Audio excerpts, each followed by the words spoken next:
breaking barriers and bridging the gaps between patients and doctors. Welcome to Brainstorming with the Docs and your co-hosts, Dr. Glenn Harrison and Dr. Kolby Condos.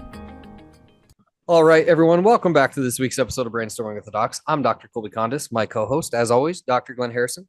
Good evening. Buddy? Doing great. I think it was kind of funny when we looked at this one. We're reflecting back at our year and how fast a year goes by. Oh, yeah, it's crazy. It's amazing how, like, the older I get, the faster it goes. But then also, like, how early, maybe when I was younger, I didn't necessarily prioritize things during the year. And when I look back, I'm like, man, you can get a whole lot done. You really just hammer down. I wish I would have known that at about 18. My life would be completely different. Yeah. Like, hey, if you just do it now, like, it's going to save you a ton of time, like when you get older, which I don't know, maybe that's something we can press on our kids. There's another topic. So as we were going through this, kind of looking at some of the things, we achieved or what we, personally, or even some of the topics we talked about in episodes. So, what are some of the things, right off the cuff that you think you grew personally, over the last year, over 2022? Yeah. So I think that 2022 is interesting, I think, for all of us.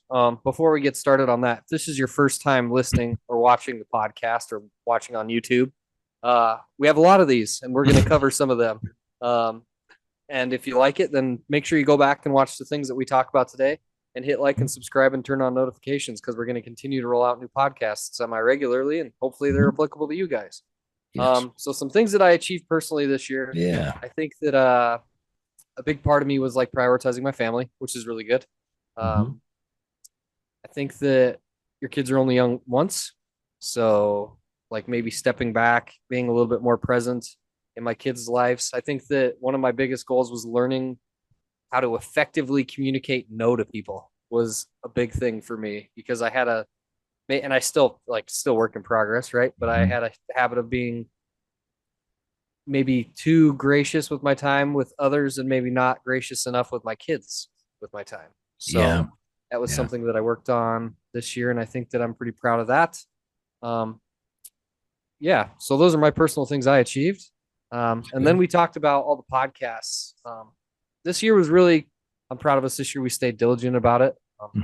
We decided this year to kind of pull back and work on some other projects within Brainstorming, which will be coming in the future. But we did manage to finish one podcast a week for like the last 3 years, which is like pretty crazy. So in 2022, some of the episodes that really resonated with me, for various reasons, I think my absolute favorite podcast that we did in 2022 was Blood Flow Restriction with my buddy, Dr. John Hartman. I think that was my favorite podcast, because you can just tell when someone has like a really like deep passion for what they're doing.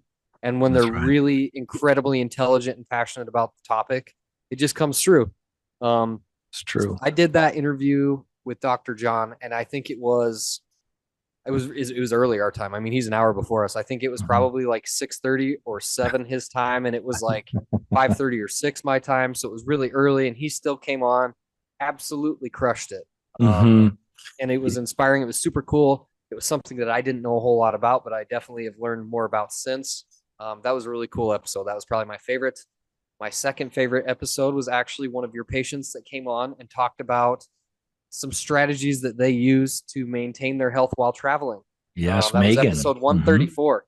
She was a stewardess, and things that I would have never considered, didn't even know were around, the technology and some of that kind of stuff. It's awesome. It was inspiring. Yeah, it is. That it can be done. That's the biggest part. I think absolutely. I think that we all have this little, person inside our heads like, oh, it'll be too hard. You can't do it. You have all these things that are holding you back. And then she's like flying all over the world, and she's still killing it. Suck it up. You got this, right? Super inspiring. My third was episode 128, and that's understanding POTS, or postural orthostatic tachycardic syndrome. That was with my buddy, Dr. Mike Lovich.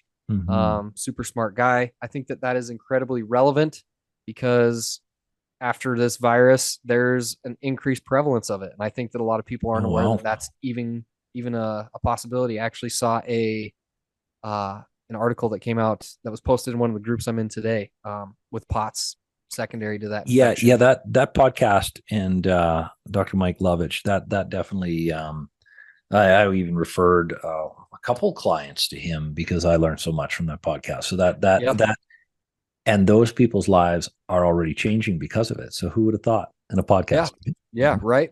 From something that started 3 years ago, I guess. Yeah. My fourth one would be episode 119, our top 5 tools for health.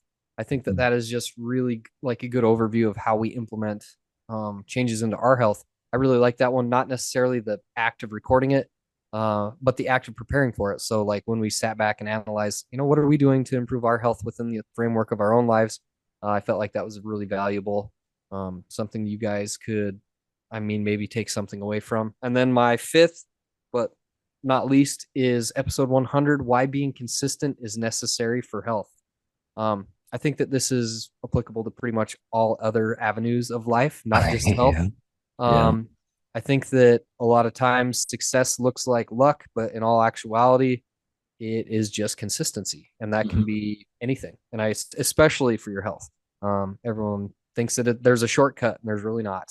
That's right. Consistency is key, especially with your health. So those are my 5. So why don't you tell me what you personally achieved in 2022, and then tell me your. Well, yeah, I put you on spot, so I was thinking about what am I going to say, because you're going to ask me.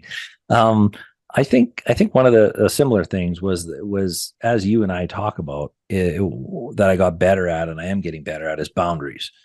So what it's like being in clinic. Everybody wants your time for everything, and in our job is to help and to pour into them. But if we don't pour into ourselves, or if we say yes to everyone else but never, if we say yes to everything else and everybody else, we won't be able to. We end up saying no to ourselves. So maintaining boundaries has been a challenge, but I've definitely been accomplishing in that.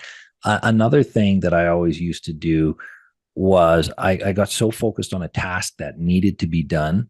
I overestimated the amount of attention something would be, and I wouldn't open up the door or think, oh yeah, I can do something else.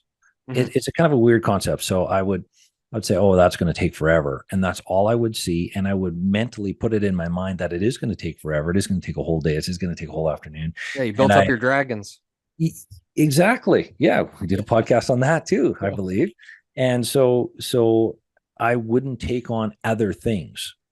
I just automatically assumed I didn't have enough time. So I used to get other things weren't probably just other projects, but like the enjoyment in life. That's right. Oh, I really have to do this. I don't have time to go ride my motorcycle. That's exactly right.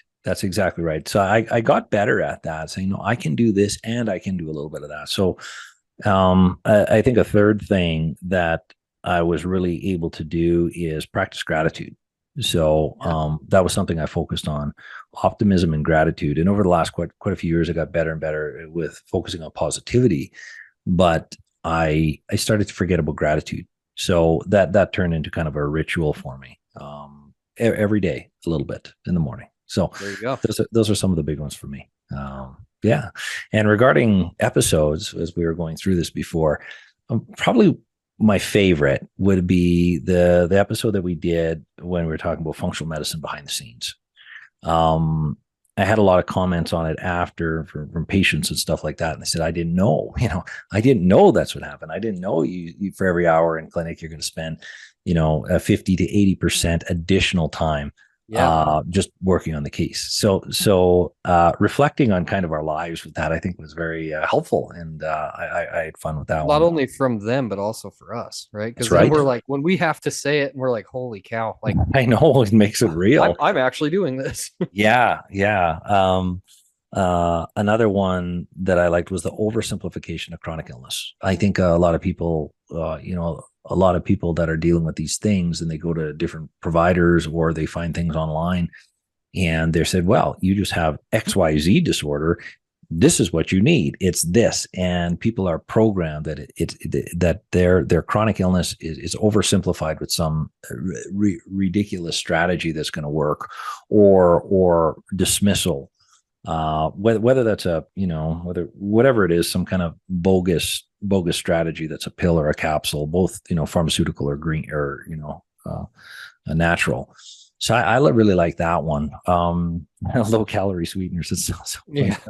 I was just that was the next one when we were talking about how they literally kill us and plug up our liver and you can listen to the episode of whoever's listening to this right now. You can listen to the low calorie sweeteners episode, but I'm constantly referencing the best way to kill ants Yeah. because that was part of the takeaway. So that was kind of funny. I just did it today again. How the next one, so I guess the fourth one is how to avoid unhealthy dependence on your doctor. We see that where and we have to be aware enough to remind them and to try to get people to be more empowered versus because honestly, if we do our jobs well, they shouldn't need us. They shouldn't need us, but they could already be programmed that that's another, that's the only thing that can help them. So I like that for that, the dependency piece, understanding that and shedding some light on it. And then another one is the fifth one is how to find a good functional medicine doctor. What to look for, who's going to have the best outcomes from our viewpoint. Yeah, be a little biased, but nonetheless. Well, and if we were going to go to someone, who would we go to? What would we look for? Right. That's right. Mm-hmm. Who has the best? I mean, that's possible, right? That either one of us gets sick enough that we can't figure it out ourselves, and we go to? Yeah, I'd go to you. Yeah, I don't know if I'd let you in. Yeah, we're full. Sorry, we're not taking patients at this time. So those are those are mine. So that's I think 2022 in a wrap. Also we for the listeners out there, we also talked about what 2023 is going to look like, and I know this is going to get rolled out a little bit into the new year. But things we talked about, we talk about how can we create something more versus just only a passive form of information like podcasts, etc. And that's where we're kind of kicking it around of creating as interactive of a course as we can have, where people can actually apply tools that we use in clinic, and they can apply those strategies to their own XYZ health disorder. So we talked about this a little bit at the end of a couple episodes, but this is concrete. Yeah, this is part of the reason why we haven't been releasing every week. We started to stagger them a little bit because we want to be able to invest more time in that other layer. Yep. We're looking at, instead of recording each and every week, we're starting to try to compile some resources, get literature together, figure out the logistics of how you make something like that happen. Because at the end of the day, what we're trying to do is we're going to try to impact people's health and their lives as positively as we can. That's right. Now, some people might get that from the podcast, and that's great and that's awesome. And hopefully they continue to consume that. And we're going to try to keep rolling out this stuff pretty regularly. It just wasn't sustainable to try to do both. It wasn't sustainable to try to record, 4 episodes a month, edit them, polish them, come up with topics, all this kind of stuff, and then also do all this adjacent stuff or junk things at another layer. Yeah, and have our practices and have our families and our home lives. It was just like, holy cow, it's just getting to be too much. So we're working on that. We're coming up with we're working out the logistics on that. It's a lot more than you think, but we're gonna get it figured out. Yeah. So that's I think high level of 2022. Yeah, I think it was a great wrap. If you guys got value out of this in the past year, again, please hit like and subscribe, turn on notifications. If you'd like to get a hold of us or you'd like to work with us as a patient, you can get a hold of us at info@brainstormingwiththedocs.com. You can get a hold of Dr. Glenn at drgharrison.com if you're in Colorado or any of the Western states. If you're in the Midwest or Minnesota and you'd like to work with me, my website is northlakeschiropractic.com. And again, stay tuned. Reach out to us. We'll love to get in contact with you and stay tuned because we're going to keep rolling content out, and hopefully before too long, you guys have some more tools. So That's right. I like that, Dr. Kolby. I think it was a great year, and I look forward to another one. all right, buddy. Sounds good. Bye-bye.